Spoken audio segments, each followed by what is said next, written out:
मुसलमानों का वो नहीं करे। आज कट्टरपंथी के लोग गरीब मुसलमानों को बरगला रहे हैं कि आपकी मस्जिद चली जाएंगे, आपकी दरगाह चले जाएंगे। ऐसा कुछ नहीं, वक्फ बोर्ड बन रहा है। इस पर किसी भी बात का विरोध करता था उसको जेल में ठूस दिया जाता था। उस समय 42वां संशोधन करके 1976 में इस कांग्रेस ने वो तुष्टीकरण किया था। वो बदतमीज पे पक्ष में रो रहा है। ये केवल अब आप बोलने दीजिए। आप अपने ले गई सरकार बिल्कुल सेट कर ले गई। ऐसा है कि खाता न वही जो मोदी का है वही सही। मंत्री और मुख्यमंत्री मोदी योगी इतना अभी ईमानदार और दमदार हैं, शानदार हैं कि इनके मुकाबले में अभी कोई देश का विपक्ष में कोई नेता तैयार नहीं है। कहे वही सही, यानी कि के लोग रहेंगे तो 15-20 साल बाद देश फिर हमारा उसी हालत में पहुंच जाएगा। कटेंगे और ये लोग कट के कटेंगे तुष्टीकरण की राजनीति। नमस्कार, आप देख रहे हैं नेशनल अयोध्या। मैं हूँ प्रदेश की राजधानी लखनऊ में। मैं प्रदेश की राजधानी लखनऊ में जरूर हूँ, लेकिन देश की राजधानी में जो हलचल मचा रखा है इस समय संसद में वक्फ बोर्ड बिल पेश होने जा रहा है लोकसभा में। अभी तक कहा जा रहा था कि टीडीपी और नीतीश कुमार कुछ गड़बड़ कर सकते हैं, खेला कर सकते हैं वक्फ बोर्ड को लेकर, लेकिन आज टीडीपी ने भी 3 संशोधनों के साथ अपना समर्थन सरकार को दे दिया है। पटेल जी कल जो है पेश हो जाएगा लोकसभा में। क्या कहेंगे, पास होना चाहिए या नहीं होना चाहिए? निश्चित रूप से वक्फ बोर्ड पास होना चाहिए। वक्फ बोर्ड इस देश के लिए और मुसलमानों के लिए, खास करके जो वहाँ उसमें गरीब मुसलमान हैं उनके लिए हानिकारक है।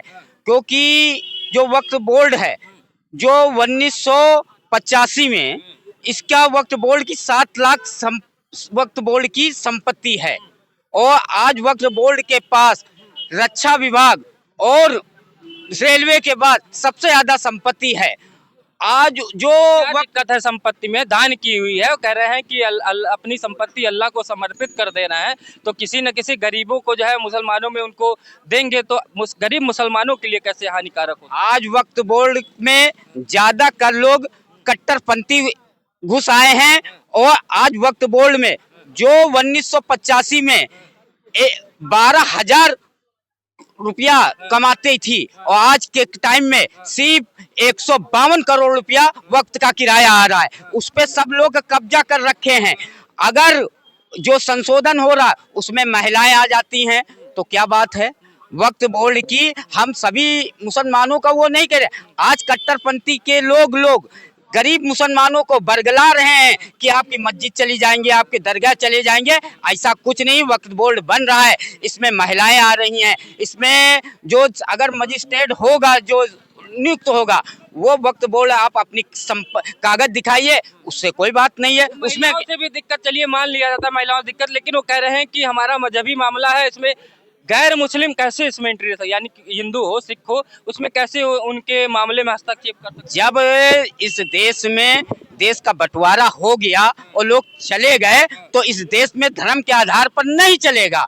आज वक्त की में जो लोग हैं किसी भी संपत्ति पर हाथ रख देते हैं कि ये वक्त की होगी, उसके आप मुकदमा नहीं लड़ सकते हैं, कहीं जांच के लिए नहीं जा सकते। अगर सरकार वो कर रही है, अगर आपके कागज हैं तो ठीक है, नहीं तो उस पे एक रिसीवर नियुक्त कर रही है जिले में कि वो देखेगा। आज वक्त में इस तरह के लोग हैं जो वक्त की संपत्ति का, वो लोग तो खुद तो उसमें माफिया बदमाश लोग घुस गए हैं, मौलाना लोग घुस गए, कट्टरपंथी लोग घुस गए जो वक्त की संपत्ति से अपनी संपत्ति तो अर्जन कर रहे हैं दिन प्रतिदिन, लेकिन गरीब मुसलमानों का नुकसान हो रहा है। जो 12,000 किराया आता था वक्फ बोर्ड का 1985 में, आज 152 करोड़ आ रहा है। और अब इस देश में वही राज करेगा जो देश की बात करेगा, जो भारत माता की बात करेगा, जो आतंकवादियों के खिलाफ रहेगा, जो कट्टरपंथियों के खिलाफ रहेगा, जो भारतीय संस्कृति की बात करेगा, जो राष्ट्रवाद की बात करेगा, अब वही लोग इस देश पे राज करेंगे। और निश्चित रूप से वक्फ बोर्ड आ रहा है, इसमें सभी राजनीतिक दल सहयोग करने के लिए तैयार हैं, जिससे मुसलमानों का भी, गरीबों का भला होगा और सबका भला। मुसलमान नियत से आना चाहिए। आप लोग काहे गड़बड़ी कर रहे हैं? कुछ गड़बड़ी कर रहे हैं तभी तो परेशान है विपक्ष वाले। अगर सही नेक नियत से ला रहे होते इतना हो हल्ला करने की क्या जरूरत थी? मस्जिदों के सामने काला पट्टी बांध के क्यों खड़े हो जाते लोग? असल में ये वक्फ आया कहाँ से? जिस समय आपातकाल लगा हुआ था 1976 में 42वां संशोधन करके इस कांग्रेस का वो तुष्टीकरण था, ठीक है।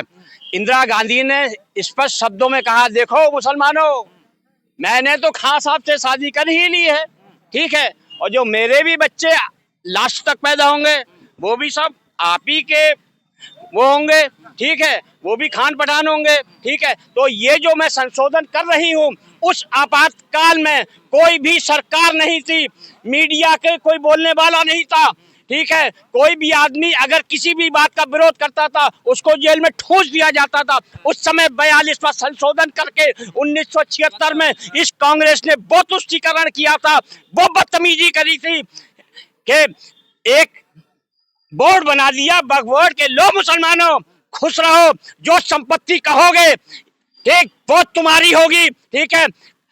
रेल और आर्मी के बाद में आज इनके पास में इतनी संपत्ति है, कहां से लाए? अफगानिस्तान से लेके आए थे। दान में दी गई है, उनके लोगों ने दी है दान। कुछ दान में नहीं, ये सब कब्जा करा गया है। ये माफिया हैं, बहुत बड़े माफिया हैं, ठीक है। हजारों करोड़ रुपए की संपत्ति को ये उसे प्रॉपर्टी बना रहे हैं, बिल्डिंग बना रहे हैं। उत्तर प्रदेश के सुन्नी वक्फ बोर्ड के अध्यक्ष कौन है? सुन लीजिए, ठीक, सुन लीजिए।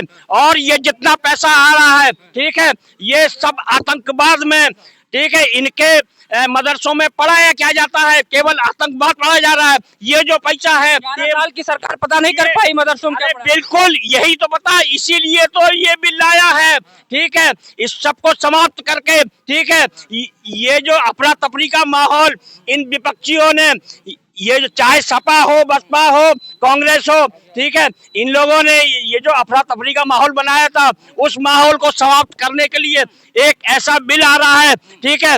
और ये बिल आ भी जाएगा कल, ठीक है।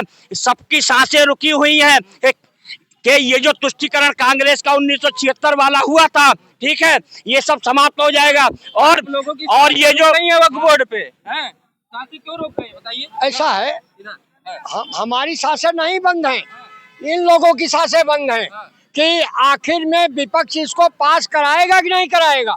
हाँ, विपक्ष तो पास नहीं कराएगा और सत्ता पक्ष भी रो रहा है। ये केवल अब आप बोलने दीजिए। ये जो है केवल हमें लगता है कि भारतीय जनता पार्टी के बड़े नेता कहीं कोई और बड़ा कारनामा करना चाहते हैं, इसलिए इसको विलोम के रूप में देख रहे हैं। अर्थ के रूप में देखें तो क्या है, इसको देखिए। अभी विपक्ष वाले बड़ा शोर कर रहे थे कि टीडीपी साथ नहीं देंगे, नीतीश कुमार नहीं देंगे, वो तो जब से जीते हैं तब से, लेकिन वो तो समर्थन दे दिया। जब समर्थन ही दे दिया तो पास क्यों नहीं किया? पास करना चाहिए। अरे करे ना, कल ले लोग, हाँ पास कर लें। लोकसभा में कल पेश हो रहा है, क्या लग रहा है सरकार पास करा पाएगी या विपक्ष रोड़ा बन जाएगा? सरकार पूरी तरीके से पास करा दी। जब 370 पास हो गया, देश में एक देश एक कानून हो गया, एक विधान एक संविधान हो गया, तो ये मोदी अमित शाह हैं, ये लौह पुरुष हैं दोनों, और देश के भाग्य विधाता है, निश्चित पास करा देंगे। जो मोदी कहते हैं वही करते हैं, और निश्चित ही होगा। और देश में जो भी जमीनें हैं, ये किसी धर्म के नाम पे, किसी जात के नाम पे, किसी मत मजहब के नाम से नहीं होनी चाहिए। ये देश की भारत सरकार की जमीनें हैं, उन जमीनों को भारत सरकार का अधिकार होना चाहिए। और उन जमीनों को मंदिर बनाया जाए, अस्पताल बनाया जाए, मठ बनाया जाए, मान लीजिए धर्मशाला बनाया जाए, बुद्ध विहार बनाया जाए, वो तो ठीक है। लेकिन आप एक वर्ग को लेकर के, एक धर्म को लेकर के वो जमीनों पे अतिक्रमण करें और वो जमीन केवल आपके उपयोग में आवे, तो ये ठीक नहीं है। ठीक मिला के आपको लगता है नंबर गेम सेट कर ले गई सरकार? बिल्कुल सेट कर ले गई। ऐसा है कि खाता न वही, जो मोदी कहे वही सही। हाँ, जो खाता जो कह दिए वही सही, कल पेश हो जाएगा। बिल्कुल पेश होगा, बिल्कुल पेश होगा। सरकार पूरी तैयारी की हुई है, और सरकार जो कहती है वो करती है। 370 आज तक कोई हटा पाया था? हुआ ना, दिल्ली में केजरीवाल को कोई हरा पाया था? हारा ना। देखिए, ऐसा है कि प्रधानमंत्री और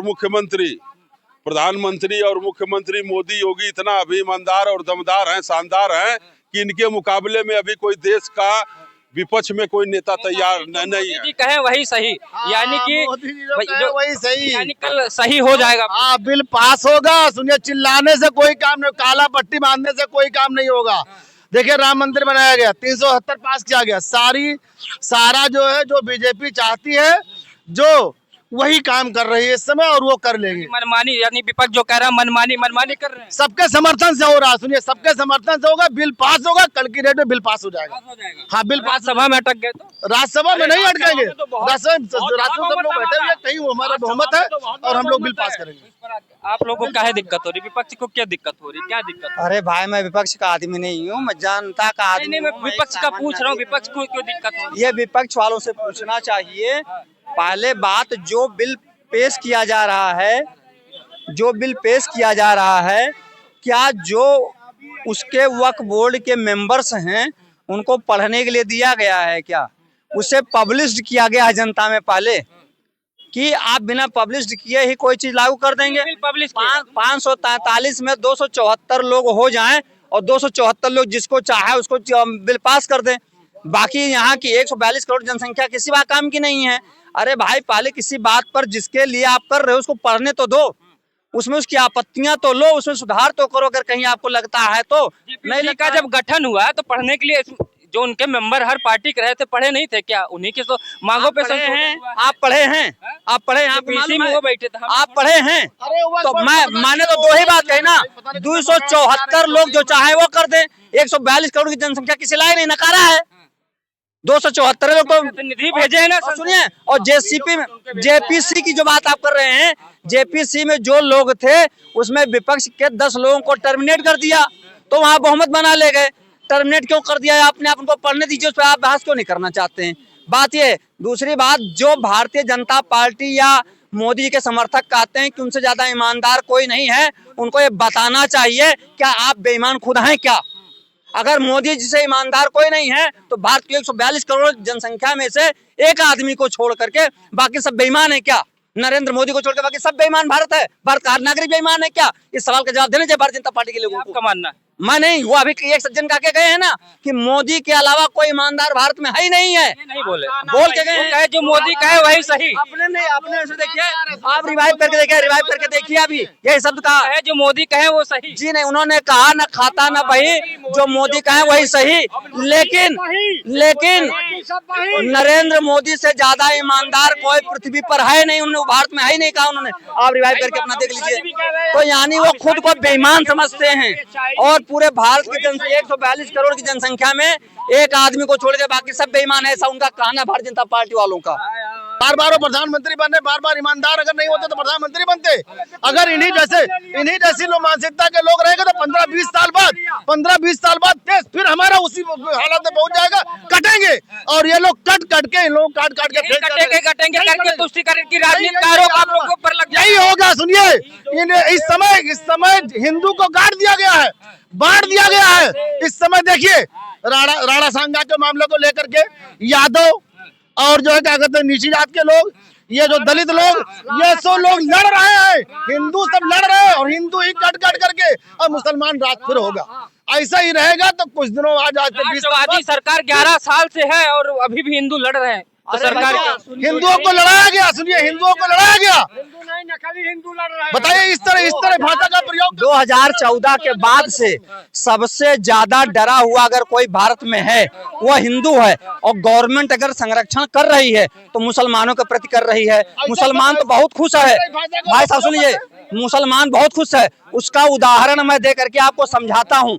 तीन तलाक से प्रोटेक्ट करने के लिए मुस्लिम महिलाओं के लिए ट्रिपल तलाक का संशोधन लाया जाता है, लेकिन हमारे यहाँ अभी वो सुभाष जो लड़का था उसके मरने पर संशोधन नहीं किया जाएगा क्योंकि वो हिंदू है। मुसलमान को संरक्षण दिया जाएगा क्योंकि उन महिलाओं को मिलना चाहिए। और इतना ही नहीं, संशोधन भी लाया जा रहा है, जो मुस्लिम वक्फ बोर्ड के जितने भी संपत्तियां हैं सब मुस्लिम लोग 2-2 4-4 रुपए के किराए पर हैं। और यही नहीं, शत्रु संपत्ति भी यहीं पर है। एक हलवासिया यहाँ है, बेनी प्रसाद हलवासिया जी का बिल्डिंग है, वो भी शत्रु संपत्ति में 1 रुपए किराया लगता है साल भर का या महीने भर का। वो कहते हैं साहब दाम ना बढ़ाइए, 100 गुना हमसे किराया ले लीजिए। तो 1 रुपए का 100 गुना कितना होगा? 100 रुपए तो किराया होगा।